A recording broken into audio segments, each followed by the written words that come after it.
No final do ano passado, o governo federal lançou, com pompa e circunstância, um programa para garantir a alfabetização de todas as crianças até os 8 anos de idade.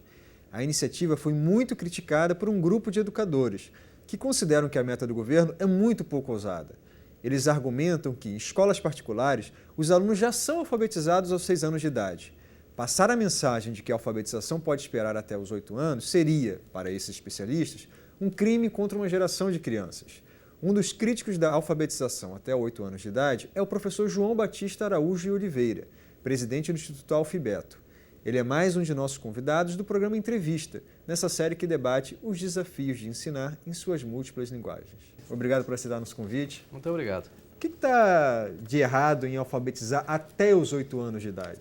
Olha, eu acho que está errado tudo, né? Está errado o conceito de alfabetização, o que é alfabetizar, né? A ideia de como se avalia a alfabetização, o conhecimento histórico, né, da nossa vivência de país em quando e como alfabetizar as crianças e dos instrumentos, né, utilizados para isso, né? Como se forma um professor, como se decide sobre método, como se decide sobre material. Infelizmente, o Brasil, há pouco mais de 30 anos, entrou por um caminho errado, que o mundo já corrigiu, mas o Brasil persiste nessa trilha errada. Entrando um pouco na questão da idade mesmo, a gente não tem que ter um pouco de paciência, de saber, de entender que as crianças são diferentes, então algumas podem ter um pouco mais de dificuldade, e você colocar essa pressão para que elas já sejam alfabetizadas aos 6 anos pode ser, no final das contas, até prejudicial a elas?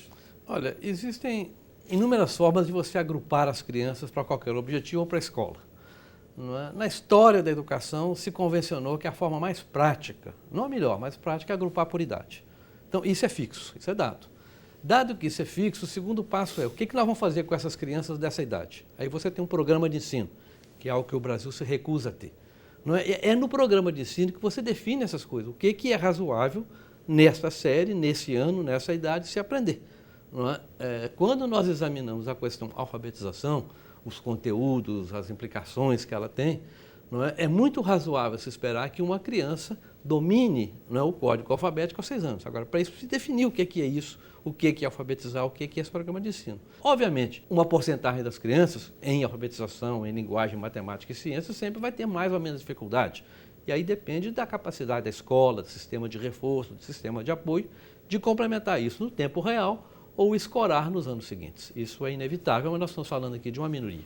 No mundo real, quando a gente lança um plano e lança metas, a gente está lidando também com o professor em sala de aula que pode, se essa meta for inatingível, e hoje a gente está bem distante de ter 100% de crianças, por exemplo, aos 6 anos de idade alfabetizadas, se essa meta for muito difícil, ele vai se mover pouco, ou ele vai achar tão difícil chegar naquele ponto que dificilmente ele vai se fazer a diferença para alcançar. Ou seja, nesse sentido, traçar os 8 anos não seria mais realista mesmo e vai ter mais efeitos práticos do que baixar o sarrafo para os 6? Olha, eu acho que não tem que baixar o sarrafo, não tem que botar meta. Não é? Quer dizer, a questão é o que é alfabetizar? O que é isso? Tem que definir. O que precisa ensinar para alfabetizar? Qual é o programa de ensino? Isso é que tem que falar primeiro. Quer dizer, eles misturam alfabetização com alfabetização matemática, com compreensão de textos. Quer dizer, é uma salada de coisas que ninguém sabe o que é e que é apenas uma desculpa para você adiar um troço que ninguém quer falar sobre ele, que é ensinar a criança a ler e escrever. E que no Brasil hoje se tem vergonha de falar sobre isso como se fosse uma coisa menor ou sem importância. Qual seria o método correto ou a maneira correta de você ensinar a alfabetizar? Olha, tem duas respostas. Uma é fazer o que a gente fazia antigamente. A outra é fazer igual os outros países fazem. Quer dizer, você pega as evidências, pega as melhores práticas. São as duas formas de você acertar. Quer dizer, se você abrir a internet, né, pega o programa de ensino de Portugal, o programa de ensino da França, o programa de ensino, né, de países diversos, aí você vai ver que está definido lá o que é alfabetizar, o que se espera em qual série, etc.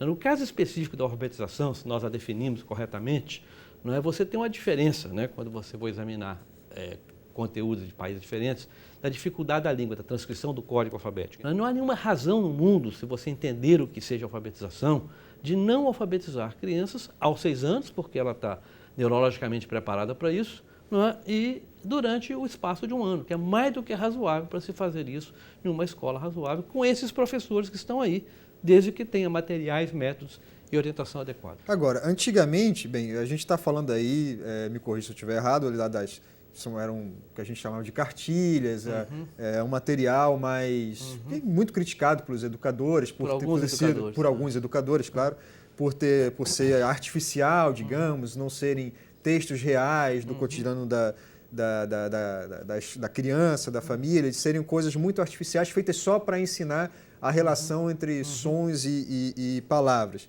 E eu ainda coloco uma provocação. Antigamente, a nossa educação, o índice de analfabetismo hoje, adulto no país, é resultado de uma política de antigamente também, né? O analfabetismo adulto. Então, por que a gente deve voltar ao que era antes se aparentemente não deu certo?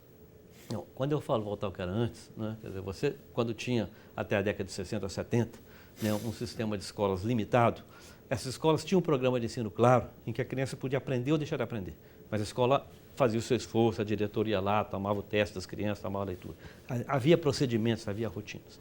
Não havia, talvez, um cuidado individual, sistema de recuperação. Isso tudo foi jogado fora, com a expansão. Nós decidimos que o importante é expandir e perdemos, né? Jogamos o bebê com a água do banho, como se diz.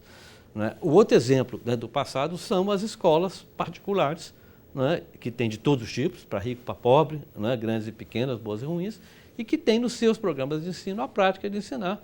Antigamente era no último ano de pré-escola, hoje virou primeiro ano. Isso sempre aconteceu, quer dizer, nenhum pai que colocava um filho ou que coloca um filho numa escola privada vai abrir mão disso. Então não existe razão para não fazer isso, a não ser a falta de vontade, a falta de cuidado. Agora, como é que faz isso? Então você tem que começar do início, você tem que definir para que é a escola, você tem que definir o que se ensina a cada ano, você tem que preparar um professor lá na universidade ou na escola normal, se ela pudesse voltar a existir, para poder alfabetizar a criança. Ele tem que saber o que é alfabetizar, tem que conhecer métodos, tem que ter materiais adequados. Não é? Então, tudo isso tem que estar no lugar. Você não pode pegar professores que não têm a menor ideia da língua portuguesa, não é, que não têm a menor ideia de fonologia, que nunca aprenderam a alfabetizar e querer, com cursinhos de 10, 20, 30 horas, dados por alguém que nunca alfabetizou, que ele se torne alfabetizador, como é a proposta do Ministério da Educação. Mas, por outro lado, também a gente não tiraria por completo a autonomia do professor, se dá um material didático para ele tão amarrado, coloca o professor ali numa camisa de força que ele não tem outro caminho a seguir? Olha, essa questão da autonomia é sempre uma questão relativa. Eu sei que há um discurso de pensar que um professor de uma escola, ele é um livre docente de uma universidade. Não é. Ele é um profissional como qualquer outro. Todos nós profissionais somos limitados, como você jornalista, por protocolos de ação. Não é? Em segundo lugar, não é? Fala-se muito nisso, mas na prática, não é? Como os professores não tiveram a formação adequada por várias razões, não é? Eles se apoiam apenas no livro didático. E esses livros didáticos que tem aí, de modo geral, e especialmente os de alfabetização, são péssimos, são muito ruins. Quer dizer, ele já não tem autonomia e, pior ainda, ele acaba usando algo que não tem utilidade, e o resultado está aí.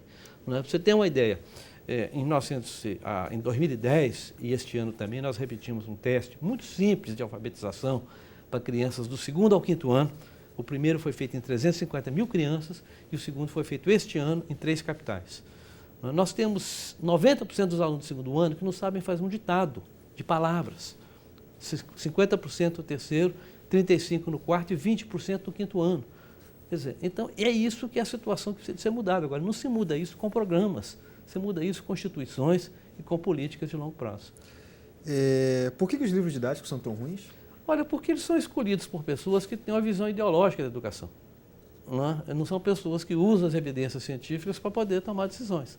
Então, você pega, por exemplo, o caso dos livros do 1º ano. Né? O próprio edital, né, do MEC é até um pouquinho mais razoável, que ele fala que os livros têm que colocar os fonemas e grafemas, que tem que ensinar fluência de leitura. Eu fiz um estudo das 23 cartilhas que foram aprovadas. Nenhuma segue o edital. Né? E o MEC fecha os olhos. Elas ignoram o quê? O que elas... Ignoram o que é alfabetizar. Coloca texto, coloca brincadeira, cruzadinha, não sei o quê. Agora brinque disso, curiosidade. Mas ensinar a alfabetizar porque as pessoas não entendem o que é. O Brasil perdeu a noção do que é alfabetizar. Confunde alfabetização com letramento, com compreensão de texto, com descoberta do mundo, com espírito crítico, com ideologia. E esquece do básico, que é da criança de ler o texto, né, para poder, a partir daí, aprender a ler e aprender a aprender. Professor, nesse debate entre, a gente está falando muito, assim, a linha no Brasil dos construtivistas, que são os mais críticos a essa visão que o senhor defende, e os defensores do método fônico, que é esse método que principalmente, claro que não se limita a isso, mas ele tem uma ênfase forte nessa ensinar os códigos às crianças. E aí, às vezes, parece que esse é um debate, eu como jornalista já participei, já fiz algumas matérias sobre isso, é um debate tão acirrado, parece que é ou uma coisa ou outra. Mas não dá para o professor ser bem preparado e ter domínio de como alfabetizar por esse método, mas também saber como alfabetizar pelo método mais pelo construtivismo. E dessa maneira conseguir ele mesmo fazer as escolhas em sala de aula, o que ele acha mais adequado para o perfil de aluno? Se a evidência científica mostra que o cérebro opera de uma forma e que a melhor forma de alfabetizar é seguindo certos procedimentos, qual a razão do mundo para não seguir? É só por conveniência, só por comodismo, só para não ceder às pressões? Quer dizer, a conversa tem que ser séria. Quer dizer, se existe ciência, se existe universidade para produzir ciência, se o conhecimento é esse, se o mundo inteiro reconhece isso, né? Se o paradigma dominante da ciência cognitiva da leitura é esse, por que não usar? Se isso é melhor para as crianças, se isso é melhor para as crianças que têm mais dificuldade, isso é o mais eficiente. Quer dizer, não há razão para fazer outra coisa. Né? Se fosse na área médica, você jamais permitiria que a discussão começasse. Por que permitir isso na educação? Por que fazer esse genocídio em função de uma ideologia? Quer dizer, quando algo não é comprovado cientificamente, vira ideologia. A questão da forma como o cérebro opera é igual, porque nós somos da mesma origem animal. Né? O cérebro opera transcrevendo, e é isso que o código faz, os fonemas da língua, os sons da língua em grafemas, é isso que ele faz, é assim que ele opera. Não é? Qualquer método que não faça isso é uma violência ao cérebro.